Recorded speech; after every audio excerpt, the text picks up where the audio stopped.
На ремонте Mitsubishi Outlander 2008 года выпуска проблема следующая. Дословно читаю, что написано в заказ наряде. Разъехались передние колеса. Смотрите. Здесь такое расстояние. Здесь вот такое расстояние. Крыло, конечно, здесь тоже, смотрю, с дверью.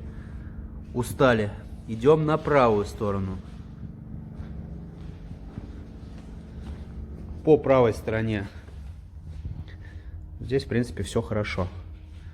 В общем, сейчас будем поднимать автомобиль и смотреть, что же произошло. Что-то мне подсказывает, что здесь есть проблемы с подрамником. Видите, как его выгнуло? Ладно, поднимаем автомобиль и смотрим более детально. Ну давай, качни колесо. Давай. Сильнее. Сильнее. Почему-то я так и думал, что происходит следующее. Видите, что произошло с подрамником? Эта часть чудом отсюда не отпала. Так бы колесо вообще уперлось бы в брызговик сзади. И ничего хорошего из этого бы не вышло. Такую работу я, по-моему, показывал. На одном автомобиле вообще сгнил подрамник. Я стал его снимать. Между подрамником и рулевой рейкой скапливалась грязь. И рейка прогнила насквозь. С нее даже стало подтекать масло. Пришлось менять подрамник и рулевую рейку. Здесь все в масле. Масло, насколько я вижу, моторное. Отовсюду его давит.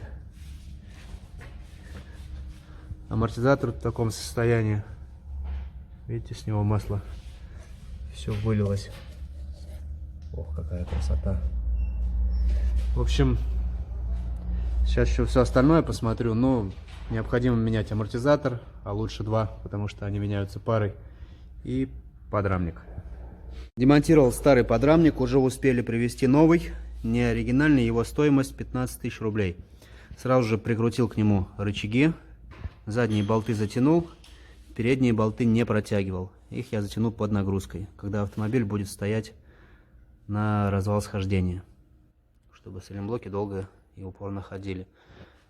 Все, аккуратненько ставлю его на свое штатное место. Ну вот, совсем другое дело. Установил новый подрамник, сразу же поставил новые закладные с болтами под крепление защиты двигателя. По всем остальным позициям ничего пока не буду делать, таким как, вот видите, даже пыльник на внутреннем левом триподе разорван. Амортизатор вытекший так и останется. Вот этот момент меня смущает. Видите, здесь стоит радиатор на коробку. Куска подкрылка нет. Вся эта грязь летит на радиатор. Он забивается. Вот здесь, вот в этом месте прекрасно видно. И коробка будет перегреваться. По крайней мере, будет большая вероятность, что она перегреется. И это не есть хорошо. Старый подрамник. Это вы уже видели со второй стороны. Вот здесь также он уже прогнил. Конечно же, меньше, чем с левой стороны, но очаги ржавчины уже присутствуют. Ладно, ставлю на место защиту и перегоняем автомобиль на стенд развал схождения. Самое главное не показал, как теперь стоит колесо. Ну, оно заметно ушло вперед. Теперь расстояние появилось. На подъемнике нет, не УАЗ Патриот. Нива Chevy 2013 года выпуска, вот такая вот подготовленная с шноркелем. В общем, проблема следующая. Необходимо заменить цепь ГРМ по пробегу. И также присутствуют посторонние звуки при работе двигателя, особенно на холодную. Но это гидрокомпенсаторы. Сейчас запущу двигатель и вместе с вами послушаем. Все обледенело. 166 тысяч пробег. Запускаем двигатель.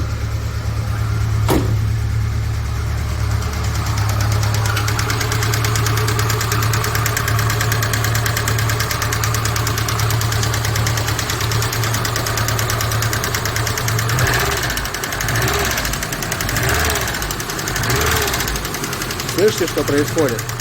Ладно, снимаем клапанную крышку, посмотрим, какой конденсатор стучит. Ну и будем менять цепь. И также проблема с тормозами здесь присутствует. Такое ощущение, что заклинил суппорт. Сейчас еще подвеску посмотрю и при необходимости будем ремонтировать. Здесь все по классике жанра. Люфтят передние ступичные подшипники. Ну, самое, что интересное, они не гудят. Поэтому, возможно, обойдемся просто регулировкой. Самое главное, чтобы там ступица внутри не проточила. Ну, со второй стороны ситуация аналогичная. И плюс ко всему прочему, как я уже говорил, суппорт заклинил. Потому что вот что происходит, слушайте. Ну, сейчас что-то не пищит, но, короче, этот суппорт заклинил. Скорее всего, один из поршеньков будет ржавый. А возможно и два, а может быть и три.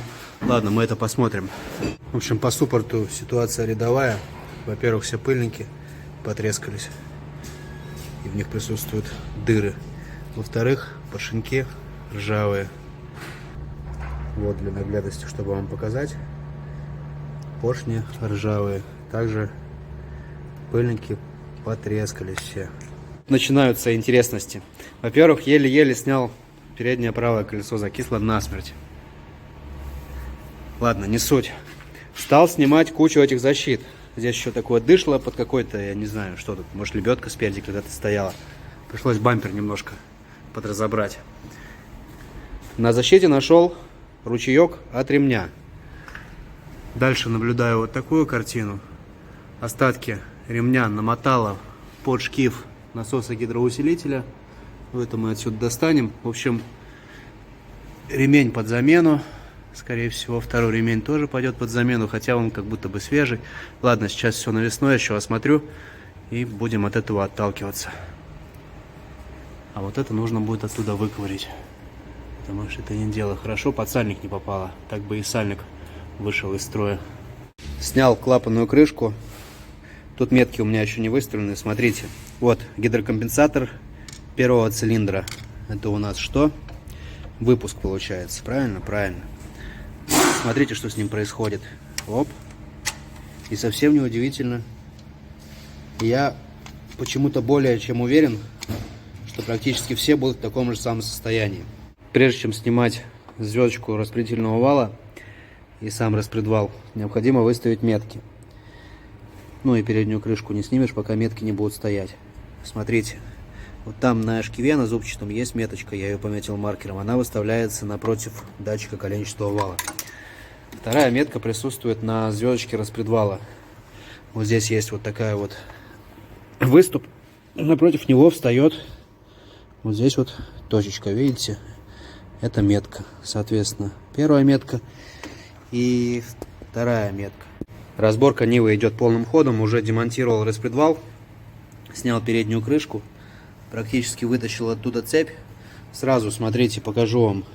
Успокоитель сломан, и его остатки лежат вот там снизу, видите? Вспомнил один момент, когда я показывал, как я меняю цепочки и успокоители на классических двигателях. Показывал сломанные успокоители, мне писали: ставь с Нивы, с ними ничего никогда не происходит, они не ломаются. Вот, живой пример, нивовские успокоители тоже ломаются. По гидрокомпенсаторам, смотрите, этот нерабочий, а все остальные как будто бы в хорошем состоянии. В любом случае будут меняться все 8.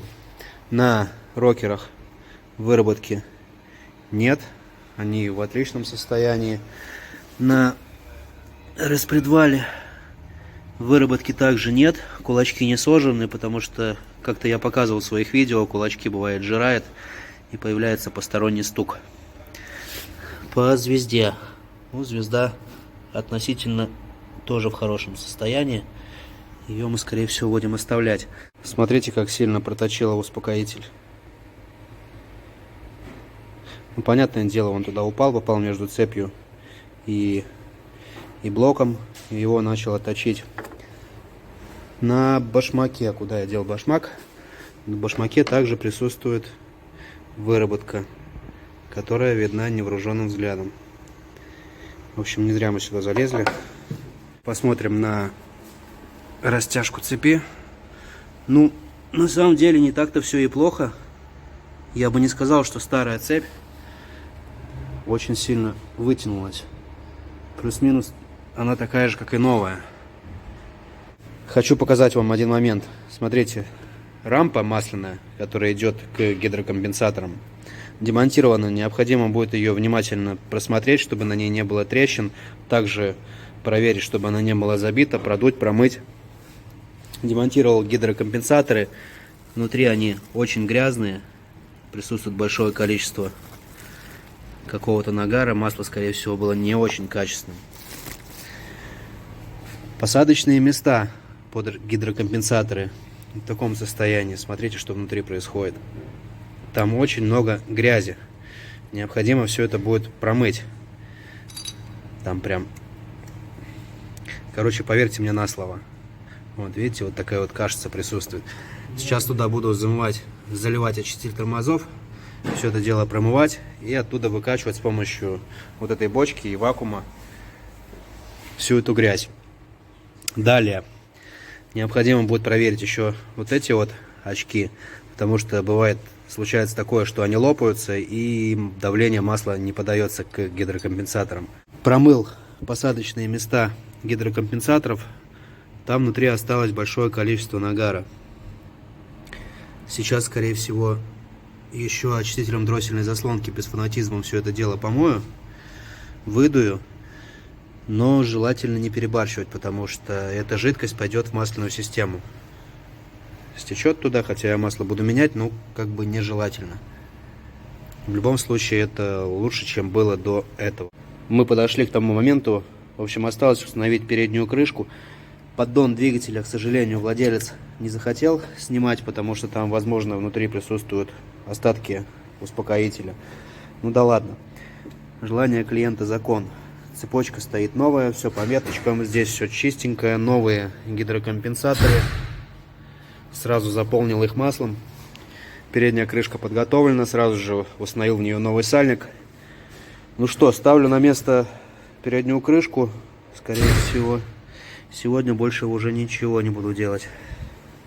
Передняя крышка стоит на месте, приводные ремни тоже стоят. Здесь метка, не знаю, видно? Я думаю, видно. Здесь также метка. Все изумительно. Сейчас осталось решить вопрос с натяжителем. Вот эту гидравлику я отсюда выбрасываю, ставлю на место вот такой вот с гребенкой, который сам будет регулировать натяжку цепи, убирать свободный ход цепи. В общем, эту трубку я отсюда выбрасываю, датчик напрямую вкручиваю в блок, предварительно убрав вот тот переходничок, и все. Это уже давным-давно отработанная схема, которая работает. Совсем другое дело. Теперь натяжитель будет выполнять своевременно свою функцию и убирать провисание цепи. Не натягивать ее, а убирать провисание. Заменил передний правый суппорт, прокачал тормозную систему, отрегулировал люфты в передних ступичных подшипниках. В общем, здесь по низу что? Защиту поставлю, когда уже убежусь, что ничего нигде не подтекает. Также заменил масло моторное, заменил топливный фильтр, там пришлось немножко повозиться с ним. В общем, суппорт, поводок дворников еще менял, и здесь вот кучка запчастей такая нехилая собралась. По фильтрующему элементу. Мененный. Первый пробный запуск Нивы.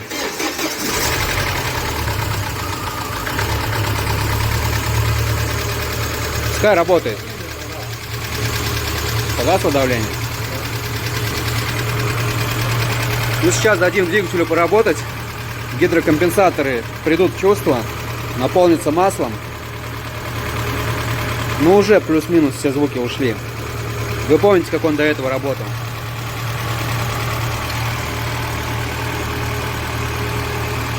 Ладно, пока выключаем, ставим на паузу.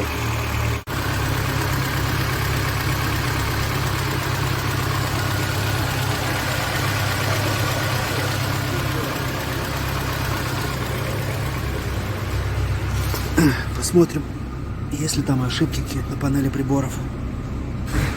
Ошибок нет. И это не может не радовать. Лада Ларгус на приеме.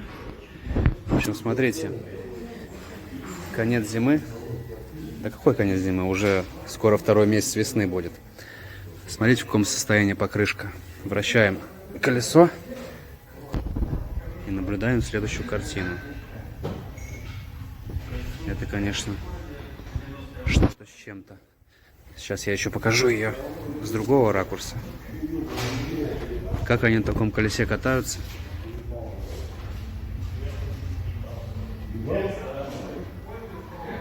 И если внимательно присмотреться, вот мне не уколоться бы сейчас. Так, с какой стороны я это видел? С какой. В общем, здесь где-то проволока торчала. Да где она? А, вот. Все, корд полез. Как это колесо еще не взорвалось. Здесь, смотрите, стоят пневмоподушки.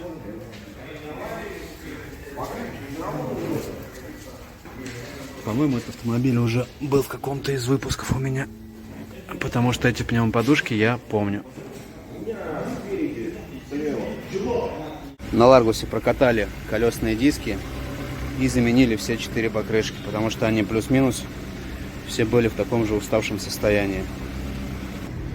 Теперь можно ездить и не бояться, что что-то развалится. Тут у нас небольшие ремонтные работы проходят. Меняем плитку. В общем, весна.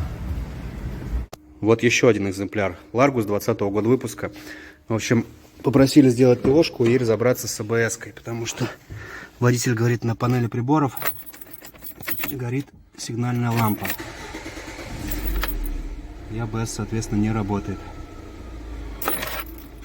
В общем, стал разбираться и обнаружил следующее. Сейчас покажу. Сказать, что я был удивлен, ничего не сказать. Смотрите, что происходит с передним правым ступичным подшипником. Он попросту развалился. Люфтит во все стороны. И так, и так. И ко всему прочему гудит. На ступичном подшипнике с внутренней стороны есть магнитное кольцо, с которого считывает показания датчика АБС. Соответственно, там либо образовался зазор, либо же попросту повредило датчик. И там еще один момент снизу, я сейчас покажу, болячка этих автомобилей. Вот там располагается датчик АБС, ну и, соответственно, магнитное кольцо. Посмотрите на шлюз. Видите, как он люфтит? Ни о каких достоверных данных там не может идти и речь. Скорее всего, датчик тоже придется менять. И здесь подтекает на стыке коробки. Герметик не выполняет свою функцию. В этом случае необходимо половинить коробку и переклеивать ее. Я уже, собственно, в своих видео показывал. А, кстати, на соседнем подъемнике висит мой автомобиль. Решил я заменить себе шины, потому что моим уже лет 7, на мой взгляд, они уже довольно-таки дубовые. И дабы не рисковать, да и протектора уже практически не осталось. Купил себе новые шины Виати Брина в размере 225/60/17. Специально искал как можно свежее, 26-го года нашел, чтобы они были мягенькие. Резина HT-шка, потому что я в большинстве своем, 80% передвижения езжу по асфальту и очень редко выезжаю на бездорожье. Но тут, в принципе, протектор довольно-таки глубокий, и в дождливую погоду она себя, скорее всего, хорошо должна показать. И, мягенькие, что я могу еще сказать. И по шумности они тоже должны быть хорошие, потому что у меня зимняя резина, я на ней уже 2 года передвигаюсь, и, кстати, не вылетело ни одного шипа этой же фирмы, поэтому было принято решение такую же себе приобрести, чтобы можно было в случае чего резину перекидывать слева направо, справа налево, потому что, если честно, я не очень люблю направленную резину и не являюсь ее сторонником. Хотя существует много мнений, противоположных моему. Ладно, сейчас, наверное, переобую, но предварительно перед этим нужно разобраться с Ларгусом. Блин, уже конец рабочего дня, скорее всего, сегодня я уже не успею его сделать.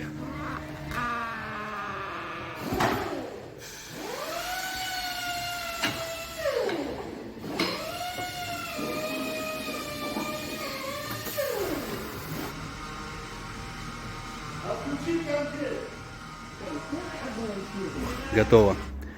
Все переобул. Ну да, старая резина по сравнению с новой уже довольно уставшая. Осталось все это дело поставить, убраться и домой свалить, наконец-таки. Ты дыщ. Смена локации.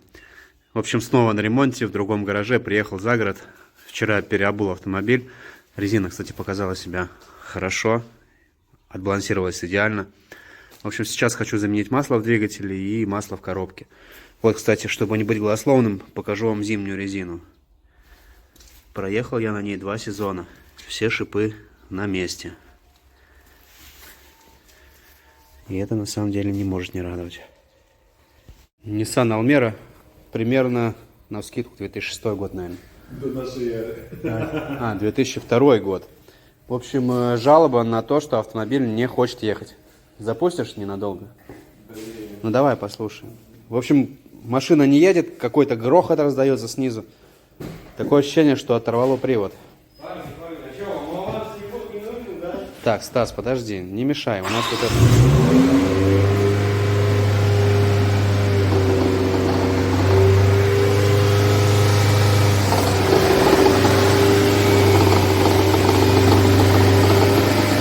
Что, глуши?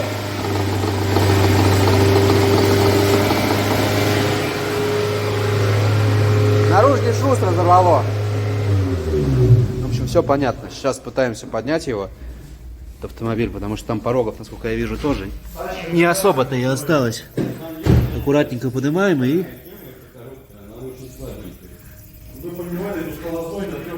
Колесо где-то спускает. Это непонятно где, видимо, из-под шипа.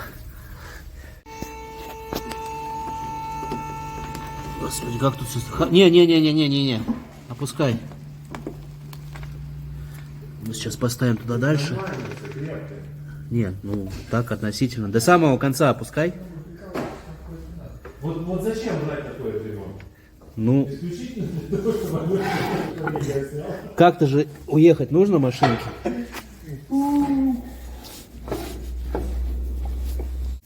А вот где спускает заднее колесо. Тут то ли саморез, то ли какой-то болт. Даже страшно его отсюда вытаскивать. Контент. Так, порогов нет. Вы это уже заметили. Здесь вот хрустит, здесь вот при желании можно проткнуть пальцем все это дело. Здесь уже трещина шла по лонжерону. Вот, видите, трещина идет. Ну и... Ладно, тут, короче, no comment. Так, подожди, а сам шрус целый? Такое ощущение, что он с шлицевой вылетел и... Почему он так сделал? А как он так мог сделать? Ну как? Потому что там стопорного колечка, скорее всего, нет. Видишь, на кончике? Ну нет. Держишь? Нет. А, есть какие-то остатки. А масло, смотри, как сочно оттуда течет. Жесть на СТО сплошная. Да я говорю, это машины под заказ, под рубрику «Жесть на СТО». В общем, по Ниссанчику согласились все ремонтировать. Здесь уже выхлопную систему отсоединили, сняли. Кстати, смотрите, здесь какой фланец прикольный. Что он есть, что его нет. Да, там и гофра тоже такая же. Короче, тут вообще это не было закреплено, просто так болталось. Вот здесь можно это посмотреть и убедиться. Что там? Иди сюда. Вот она, жесть на СТО. Я, конечно, видел многое, Маслоприемник. но такое обильное количество герметиков. А, на так маслоприемнике. подожди, это гермесот. Да. Так, Тут, короче, смотри. ни хрена себе его там. Сначала вот такие вот сопли висели на поддоне. Так, Ну, то есть ребята, когда клеили, особо не стеснялись. ребята намазали, видишь, от души. Охереть. Причем здесь же... А, прокладки здесь не должно стоять. Ну, наверное, это делалось просто не обезжиривая. Так, а поддон ты снял, ты будешь его менять? Он, Вот, по-моему, да, сгнил. Вроде либо переклеить, либо что-то. Ладно, это мы будем смотреть. А вот Короче, это, щас. конечно, не есть хорошо. Ну, слушай, видишь, не зря мы сюда залезли. Вообще очень. А так могла бы случиться беда. Короче, так. ты все сломал. Да, и по приводу, скорее всего, будем менять привод в сборе, потому что по нему не совсем понятно. Возможно, он даже кривой. А пока не соберешь все это дело, его не проверишь. Как вы понимаете, он же развалился на ходу, и все это дело вот здесь вот так вот молотило по земле, по подрамнику, хотя следов особых и нет. А вот это уже нездоровая история. Видите, здесь в нише запаски собирается вода. К нам приезжает Toyota Prius. Так вот, у нее также собиралась запаска, там где-то у нее битая жопа, короче, была. И вода собиралась там внутри. Так вот, за 1,5 года здесь все сгнило. Вот здесь такая же история. Если этим вопросом не заняться вовремя. Вот, смотрите, оттуда вода начинает течь. Я тебе здесь немножко водички налил. Не, ну это, конечно, такое себе. Ну отсюда смысла нет уже. Тут точка ниже, да, получается? Да. Сейчас еще эту заглушку необходимо отсюда вытащить. Ладно, с утреца. Нет, с утреца, да, мы ее вытащим и вставим на место. Ну, по крайней мере, хоть как-то помогли ему с этим вопросом. Поддон внимательно осмотрели. Ну да, он ржавенький, но нигде не подтекает. В итоге переклеили его. Кстати, герметик там был очень низкого качества, потому что, ну, обычно, когда поддон откручиваешь, его приходится оттуда отдирать. А в нашей ситуации мы его открутили, он сам оттуда выпал. Соответственно, там какой-то дешевенький герметик был. Но дешевый герметик он был посажен. Привод заменили. Также заменили 2 рычага, потому что в них были разбиты саленблоки и шаровые опоры люфтили. И со второй стороны. Ну, можно сказать, что передняя подвеска сделана вся. И привод. Так, сейчас ставим на место гаечку, прикручиваем колеса и гоним автомобиль в другое помещение. Там будут переваривать гофру и соберут выхлопную систему. А вот о чем я говорил. Как раз так совпало, что этот автомобиль, Prius, приехал к нам на ремонт. Здесь ПТФ-ки нужно будет установить и еще по мелочи. В общем, смотрите. Корыто. Вот здесь заглушка вывалилась. Так же самое там в этом корыте скапливалась вода. И произошло следующее. Даже уже заглушку некуда ставить. Все превратилось в чипс. Ну, теперь здесь тоже, кстати, процесс, видите, запущен. Ну и в целом само корыто везде покрыто вот таким вот слоем ржавчины. Вот на ниссанчике плюс-минус то же самое было бы через время, если вовремя не сливать воду.